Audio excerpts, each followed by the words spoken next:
આ રાજ્યના ગામોમાં જે પ્રકારે તલાટી ગાયબ રહેતા હોય છે અને આ મામલે સ્થાનિકોને અનેક રજૂઆત હોય છે. આ મામલો આજે ગુજરાત વિધાનસભામાં ગાજ્યો છે અને ગોપાલ ઇટાલિયાએ આ તલાટીઓ છે તેમને ધૂમકીતુની જેમ ગાયબ રહે છે તેના સાથે સરખાવ્યા છે.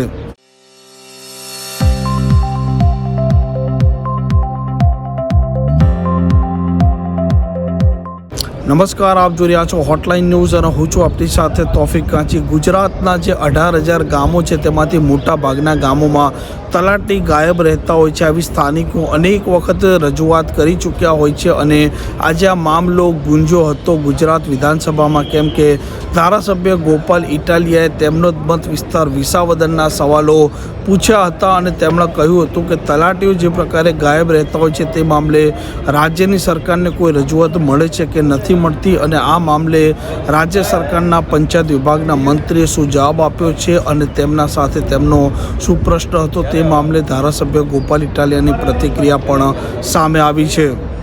આમ તો જૂનાગઢનો માત્ર જૂનાગઢ જિલ્લાનો પ્રશ્ન પૂછ્યો હતો, પરંતુ આખા ગુજરાતની આ સમસ્યા છે.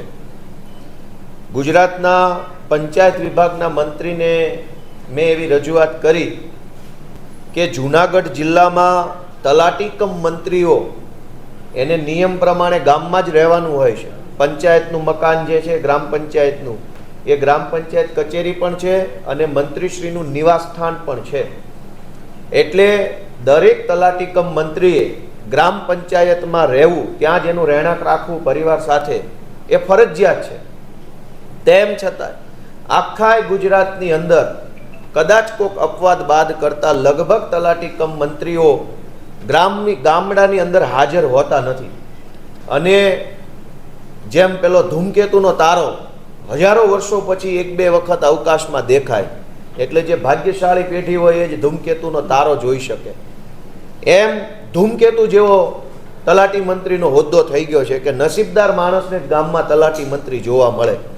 ખૂબ ભગવાનને પ્રાર્થનાઓ કરી હોય, પુણ્ય કાર્ય કર્યું હોય, તરસ્યા માણસને જળ પીવડાવ્યું હોય, ભૂખ્યાને અનાજ આપ્યું હોય, કોઈ ગરીબ માણસને ટેકો કર્યો હોય, હજારો વર્ષોના પુણ્ય પાકે, ત્યારે તલાટી મંત્રી તમારા ગામમાં તમને જોવા મળે.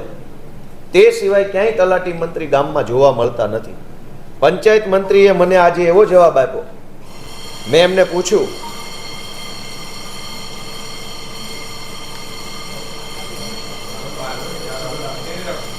પૂછ્યું, હા અમારા વારામાં જ આવું થાય. પહેલા હું બોલતો અમારા વારા માટે ટોકરો વાગ કરે. તલાટી મંત્રીઓ ગામડામાં રહેતા નથી, એના કારણે ગામડાના લોકોને અત્યંત તકલીફો પડે છે. જન્મનો દાખલો, મરણનો દાખલો, લગ્નનો દાખલો, ડોમિસાઇલ સર્ટિફિકેટ કઢાવવા માટેના સોગંદનામાઓ, જમીનનું મહેસૂલ ભરવું, પંચાયતનો વેરો ભરવો, સાફ સફાઈના પ્રશ્નો, અલગ અલગ સરકારની યોજનાઓના સહી સિક્કાઓ કરાવવા, આ તમામ કામ તલાટી મંત્રી કરતા હોય છે. પણ તલાટી મંત્રી તો ગામડામાં હાજર જ નથી. વિધાનસભામાં મેં પૂછ્યું કે તલાટી મંત્રી હાજર રહેતા નથી, એ બાબતે સરકારને કેટલી ફરિયાદ મળી? તો સરકારે મને, પંચાયત મંત્રીએ જવાબ આપ્યો કે કોઈ ફરિયાદ નથી, શૂન્ય, ઝીરો. હવે વિચાર કરો કે ગુજરાતના એક પણ ગામમાં રાજ્યના પંચાયત મંત્રી મારી સાથે આવે, હું એમની ગાડીમાં બેસી જાઉં અથવા એ મારી ગાડીમાં બેસી જાય, અને કોઈ પણ પંચાયતના કેબિનેટ મંત્રી નક્કી કરે એ ગામમાં આપણે જઈએ. ગુજરાતના કોઈ પણ ગામમાં જઈએ અને ગામના ઓટલે બેઠેલા ભાભલાઓને પૂછીએ કે ભાઈ તલાટી મંત્રી તમારા ગામમાં રહે છે, અહીંયા એનું રહેણાંક છે? કોઈ પણ ગુજરાતના લગભગ ગામમાં તલાટી મંત્રી ગામમાં રહેતા નથી, અપવાદ બાદ કરતા. તેમ છતાંય વિધાનસભામાં મને એમ કહે છે મંત્રી કે ના ભાઈ ના, કોઈને ફરિયાદ જ નથી.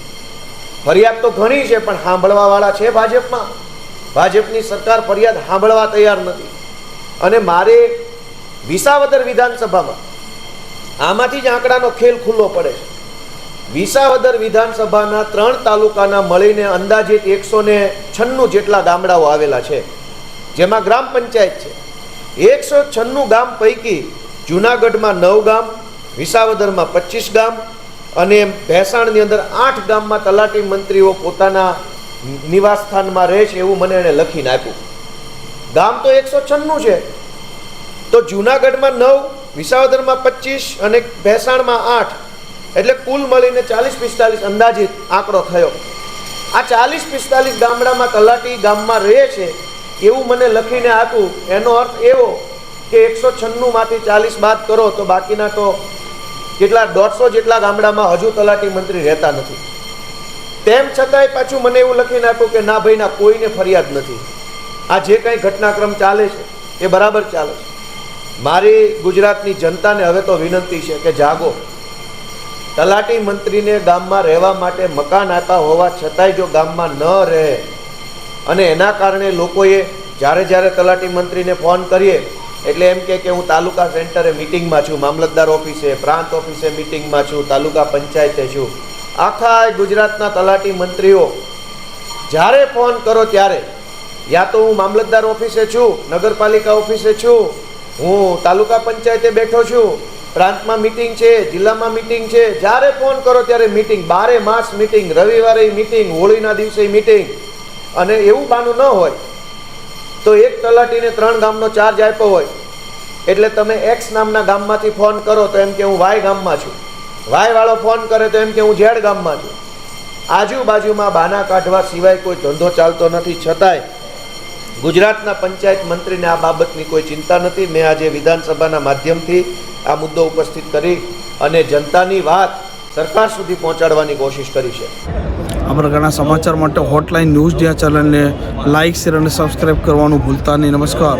આવા પ્રકારના વિડીયો તમને જોવા ગમતા હોય તો હોટલાઇન ન્યૂઝ ચેનલને લાઇક, શેર અને સબસ્ક્રાઇબ કરો.